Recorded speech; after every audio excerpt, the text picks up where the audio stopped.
So I'll hand over to you, Greg. Hey guys, how are you all doing tonight? Everybody hear me okay? Yep, looks like everybody can hear me great. Fantastic. Okie doke.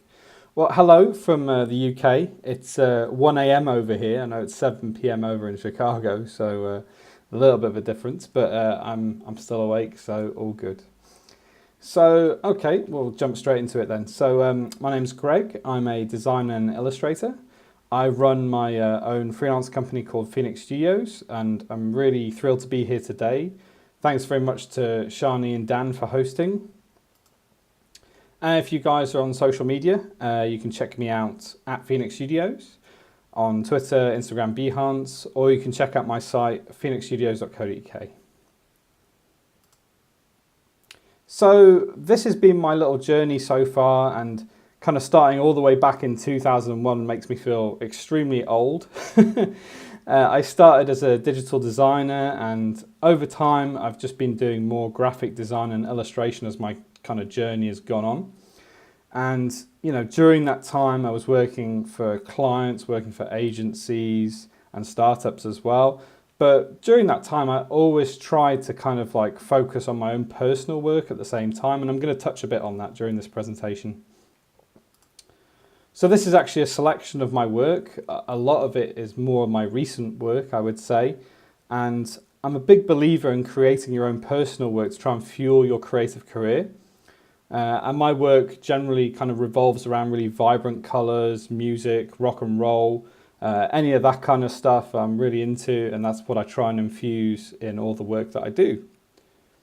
So basically, while we can have all the best tools in the world to make our work, I think possibly the hardest thing in this crazy creative industry is really to survive and succeed. So I want to highlight a few of the things I do in order to do this over the last few years. So number one is get out of your comfort zone.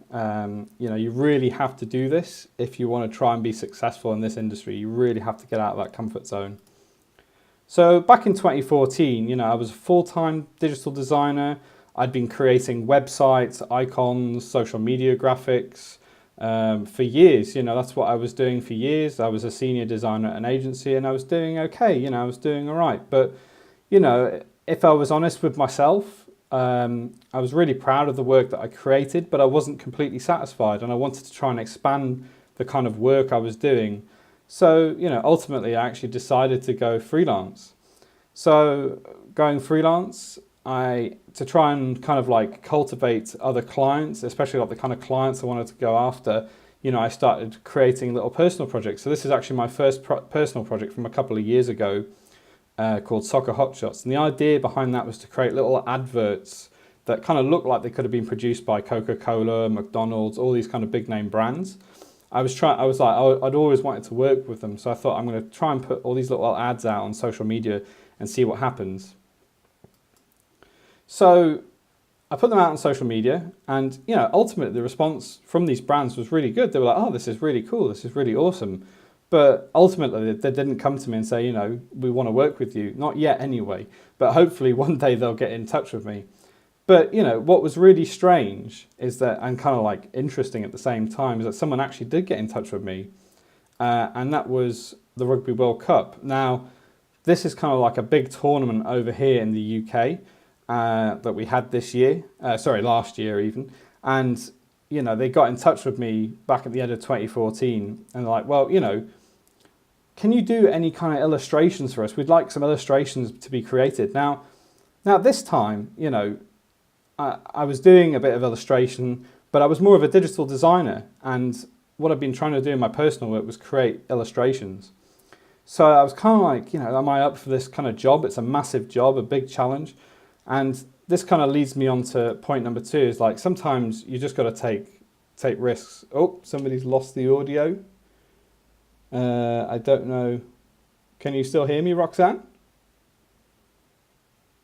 Oh, you can hear. Oh, it's back. Okay, fantastic. Okay. Awesome. All right, no worries. So, well, basically, so there was that big job, and I was like, wow, am I going to be up for the challenge?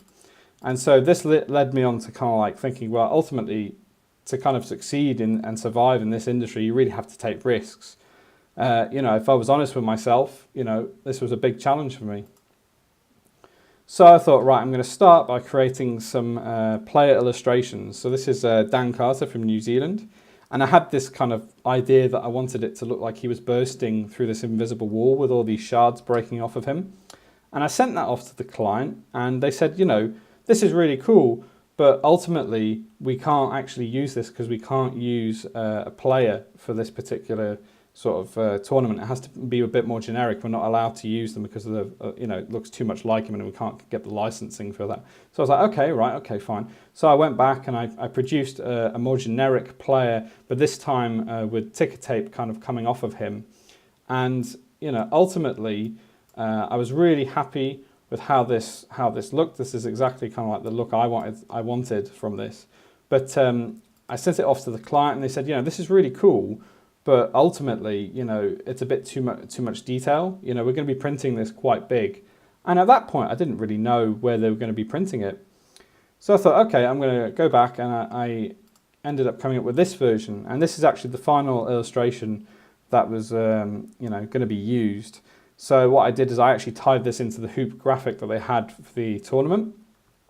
Now, in the end, there ended up being 3 different illustrations used across the tournament. There was the player, the cup, and the fans. So I produced all those, and this was back kind of like the end of December 2014. And so I sent it off to the client, they signed it all off. I thought, great, okay. And then I couldn't talk about it for a whole year. Basically, they were saying like, you can't sort of tell anyone about this until we actually have the tournament in 2015, which was like near the end of 2015. So I kind of wait around, and the day comes when like all the fan zones where all the fans gather can go to and watch the tournament, basically. And I thought, maybe my illustrations will be used on a little poster somewhere. And so I got down to the fan zones, and they were absolutely everywhere. I still can't believe, that my design ended up being on a flag. It's just crazy. I mean, at the end of the day, I was a digital designer, and to go from having something digital to something absolutely gigantic in front of so many people was just crazy. So it just shows you that, ultimately you just never know where a little side project can lead, and you might land a big client, and you might end up having a design on a flag. And yes, Kathy, I did get paid. Yes, it was a paid gig. So yeah, it just shows you what can happen at the end of the day. But this kind of leads me on to my next point, is that while that was a really awesome sports project, really cool project to work on, sometimes you've got to take a step back and sort of make stuff that you really love. And if I was honest with myself, I'm not really a massive sports guy. I'm more into kind of this kind of stuff. I absolutely love music. I love rock stuff, bright colors, anime, Transformers, all these kind of really kind of crazy creative things. I just absolutely love them. So over the last couple of years, I've been trying to put out more projects in this sort of line. So going back 2014, I had Soccer Hotshots, and now I had like an Avengers inspired project called Avenge Stars. I had Love Music, which was sort of illustrating different genres of music. And this year I've had Rock Duos, which is kind of like creating illustrations of singer and guitarist combos of different bands. But I've literally just released my most recent project, which has kind of taken me the longest amount of time as well. And that project is called Rockabots. Now, about a year ago, I came up with this kind of crazy idea. I thought, what would it look like if rockers became robots? And so I did a few sketches, and I had kind of a really clear idea of the style I wanted. I wanted it to look like Tron or Transformers, that kind of style with like neon kind of circuits and stuff. But I had no idea really how I was going to do it. So it ended up taking me on and off of nearly a year, because I wanted this really, really intricate style with lots of gradients and all vector, like basically no Photoshop. This is all vector. So on and off for around a year, I tried to finish that project around my client work, because I wasn't getting paid for this. This was just me doing this around my client work. And finally, in April this year, I started releasing little teasers on Instagram. So this is a little tip. If you ever do any kind of little personal projects, try and release little teasers to get people excited, excited about these little projects. So I put these out on Instagram. People were like really interested to know what it was about. And then finally I actually started releasing the illustrations. So can anyone recognize who this might be? Quite a famous rocker.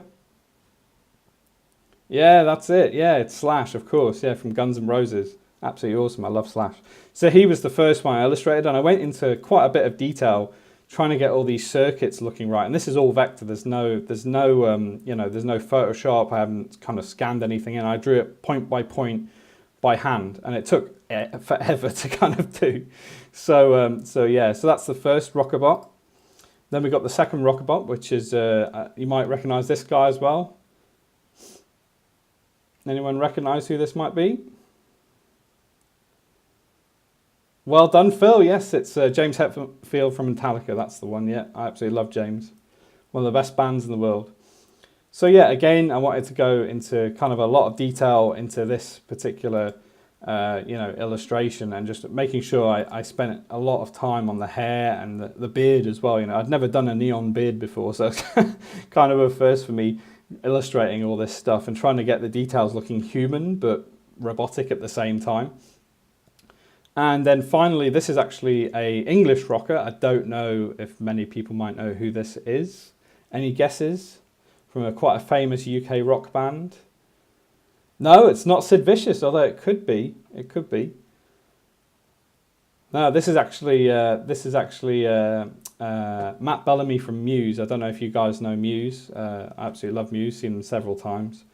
So these were the three illustrations basically for the project, and this is a bit more of the detail. Went crazy on the hair again. Not Adobe Muse, no, actual Muse. Travis. Brilliant. So those are the three Rockerbots, and it was kind of funny because I'd spent a long time on this project, and ultimately I was like, well, I've spent on and off of a year of this. Maybe I should throw it around and maybe approach a few different design blogs. And I ended up being featured on Abduzido. I don't know if any of you guys know Abduzido. It's kind of quite a big design blog, and it's crazy to me because I'd been following Abduzido for years. I've been a massive fan, and I never would have thought my work would be featured there, and let alone actually be put on the homepage. It's just crazy. So this happened in July this year, once the project had been released. So again, it just shows you, like, you put your work out there, and if people like it, they'll put it up on their blogs. It's crazy. So, I'd been talking to a few friends, and I'd be showing, my friends this project. I said, I was a bit mental, I took a year over this thing. They said, oh, well, why don't you just do something else with it? Maybe, what about if you put it on a t-shirt?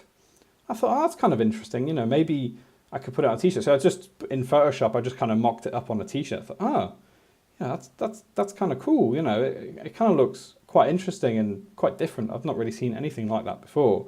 So, I actually thought, why don't I actually make some real t-shirts? I'm a digital designer, but now I'm actually creating physical products. So these are actually some of the t-shirts that I've created. I'm actually wearing one right now. So literally about a few weeks ago, I actually launched my own little shop on the internet where I'm actually selling these t-shirts, and a few people have bought them already, which is just crazy to think people would actually buy these things. But it's awesome. So yeah, you can check it out. What I'll do is I'll paste the link in the chat so you guys can check it out after. There we go. So yeah, you can check that out after. So I'm also selling kind of a variety of other things as well. I'm selling some digital products as well, like icons, and also carrying on with the rock kind of theme. I've actually got plectrums as well, because rock and roll is kind of my thing. So I've got plectrums, actual real plectrums, because I love playing guitar. That's one of my hobbies. And also some stickers as well. I've never done any stickers, so I created, some stickers also. In terms of the permission thing, well, to be honest with you, this is illustrated from scratch. It's not like I've taken a photo and kind of like just copied the photo. I've actually illustrated it from scratch. It's a bit of a grey area, to be honest with you, but so far Guns N' Roses haven't called me, so hopefully all okay. So these are a couple more products, some stickers and some plectrums.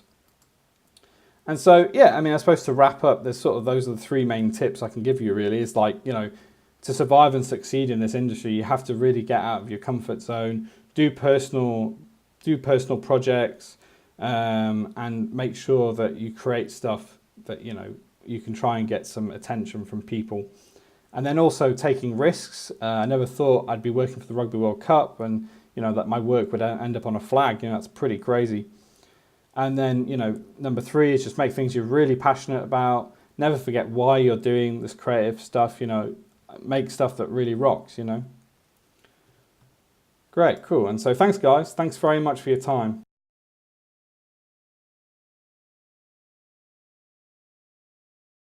I thought maybe I could pose a couple questions here, since we do this for teacher development and stuff. A few things I'm thinking about. First off, incredible work. Thank you for taking the time to share with us tonight. It's beautiful. Cheers, Dan. Cheers.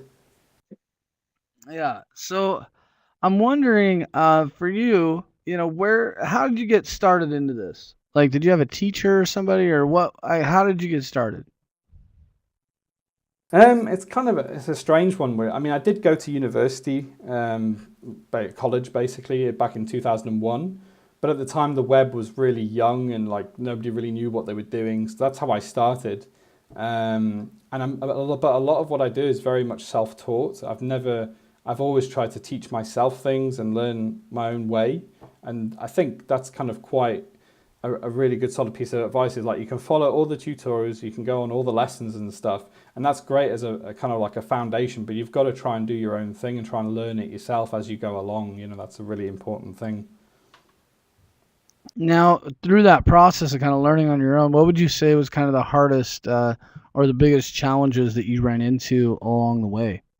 Definitely the last few years, because I started as a digital designer, and web design, grid is kind of where I come from, and now I'm doing illustration on a big level and physical products and all those challenges that I'd never faced before. So that's been the big challenge for me, is going from purely digital to actually creating products and understanding the limitations within that. Because I'd done some print design and stuff for clients, but I'd never done, stickers, plectrums, t-shirts. There's so many things about t-shirts. You have to understand how the different types of process that you can print a t-shirt, and the costs involved, all those sorts of things. So that's been a big challenge.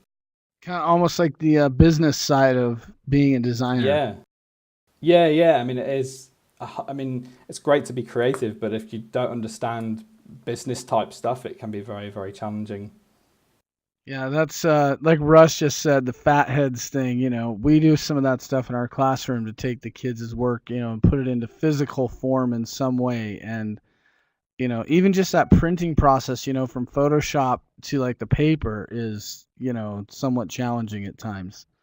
So yeah, for sure. Especially if you've got a client who's got some. I was doing some physical box packaging design, which I've never done before. Recently for a client, they asked me to do it, and I was like, well, I'll just do my best, and I got it done. But it was a real heavy duty learning process because I'd never done it before. But sometimes you just gotta go for it. yeah, that's great.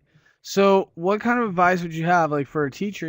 We get a chance to work with a bunch of students that we can dramatically impact their future right now, because they're in school and they have access to these tools.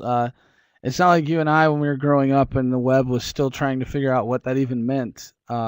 Exactly. So what kind of things would you suggest to some of these teachers that are on with us tonight? I think you have to teach not only kind of the tools, but understanding things like what we were just talking about, the business side of things, how to talk to clients and how to deal with client feedback, understanding that sometimes you have to get out of your comfort zone and do stuff that you're not used to. All these sorts of things. I think when I was in school, they didn't teach me any of that. I had to learn it all on my own, and I think it's a real opportunity for teachers to be able to teach kids that it's not just about making something pretty, because yes, we can all make things that look good, but it's kind of all the other stuff as well that goes with it. Yeah. Now, Greg, I want to ask one more question here, and this one's all me. I want to back up and look at one of your slides here, so I'm just going to back this up for a second. I would really like some insight about kind of this gradient that you have going on inside these sunglasses. Because it's an overall gradient where it goes kind of yellow to red, But then inside of it, though, those are individual pieces. So you got to kind of like tell me a little bit about that process. Yeah, heavy duty process. Yeah, Yeah. basically every single one is a vector, which I've then kind of broken. I basically drew it all as one thing, and then I started using the Pathfinder tool and just dividing parts of it to be able to create individual sections, and that each one has a gradient on it applied, and some of them have actually even got like overlays, like multiply and overlay, just to kind of make it slightly different. So it took quite a while to get that kind of shimmery kind of effect that I wanted. That was probably one of the hardest parts of the project, in fact.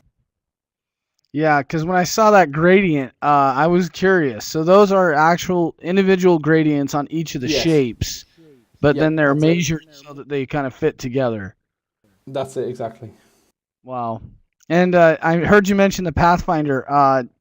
Do you have the shape builder tool in your version? No, I'm not on CC yet, so I will be on CC soon. Now that they've announced the discount, probably Ah, I'll probably be on that gotcha. soon. Gotcha. So that's interesting though too to know, because I know a lot of us in education work hard to try to get current software, and eventually we just kind of Yeah. give up. So I'm just kind of wondering what your thoughts are there. I mean, you've been rolling with a little older version, so Yeah, I mean, to be honest with you, for what I do, the older versions are fine, but I really want to start using more of the mobile apps and the integration between those, like Adobe, is it Adobe Draw? I think is one of the yep. mobile apps. I just need a bit more integration between my sort of my iPad and my desktop. I really love the idea of having libraries because I haven't got any synced libraries or anything like that, which I'm really looking forward to. Got ya. And we had a question come up here too from Roxanne about what do you think as far as where's the industry at in versioning and stuff? Like, do you have issues with working with a client or something because they need like a different version from a different like version Illustrator or something? Or Yeah, I mean, sometimes it happens where I'm with a client and they have like the latest version, but usually you can just save down to a previous version as long as they've got the original file you can export. Otherwise, sometimes they have licenses that they can kind of lend to me for a period of time while I'm working on the project or whatever. Sometimes that happens. yeah. Well, cool. Well, any final thoughts, Greg, before we continue on tonight? Not really. I mean, the other thing I kind of like point out is that social media is pretty crazy, and trying to use I mean, I use it a lot, but at the same time, I'm not an expert. So that's another thing I think students need to understand is that social media is very powerful, and that should be taught at the same time. I think almost as design, because back in our day there wasn't really any social media. Back in the early 2000s there wasn't much, but now it's a massive thing.